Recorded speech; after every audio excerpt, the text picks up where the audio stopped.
ఏపీలో కూటమి ప్రభుత్వం మరో రికార్డు సృష్టించింది. దేశంలోకి వస్తున్న కొత్త పారిశ్రామిక పెట్టుబడులను ఆకర్షించడంలో గణనీయంగా తన పనితీరు మెరుగుపరుచుకుంది. ప్రముఖ జాతీయ బిజినెస్ పత్రిక బిజినెస్ స్టాండర్డ్స్ ప్రాజెక్టు టుడే నివేదికల ఆధారంగా విడుదల చేసిన తాజా గణాంకాల ప్రకారం కొత్త పెట్టుబడులను ఆకర్షించడంలో జాతీయ స్థాయిలో 2వ స్థానంలో నిలిచింది. గత 2 ఏళ్ల వ్యవధిలో పెట్టుబడుల ర్యాంకింగ్స్లో 9వ స్థానం నుంచి 7 స్థానాలకు ఎగబాకి ద్వితీయ స్థానంలో నిలవడం విశేషం. ఇది నిజంగా గొప్ప విషయం. గడిచిన 2 ఏళ్లలో ఈ పురోగతి సాధించడం గొప్ప పరిణామం. కూటమి ప్రభుత్వానికి ఇది ఊతమిచ్చే విషయం.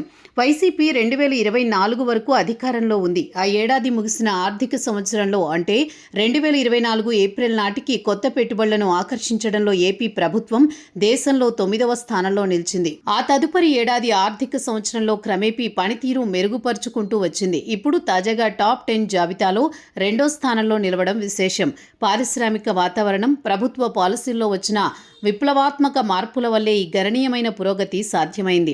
పారిశ్రామిక పెట్టుబడులను సాధించడంలో మహారాష్ట్ర ముందంజలో కొనసాగుతోంది. ఇప్పుడు దాని తర్వాతి స్థానం ఏపీ దక్కించుకోవడం విశేషం. ఇతర అభివృద్ధి చెందుతున్న రాష్ట్రాలను తట్టుకొని ఈ స్థానంలో నిలబడడం అనేది గొప్ప విషయం. అయితే పారిశ్రామికంగా ఎంతో ముందు వరుసలో ఉండే పొరుగు రాష్ట్రాలు తెలంగాణ, కర్ణాటక, తమిళనాడు కంటే ఏపీ చాలా వేగంగా పెట్టుబడులు ఆకర్షించిందని అర్థమవుతోంది.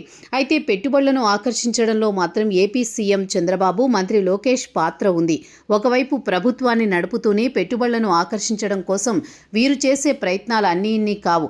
తరచూ విదేశీ పర్యటనలు, అంతర్జాతీయ పెట్టుబడుల సదస్సుకు వెళ్లడం, ఇలా చాలా రకాల ప్రయత్నాల ఫలితమే పారిశ్రామిక పెట్టుబడుల సాధనలో 2వ స్థానం.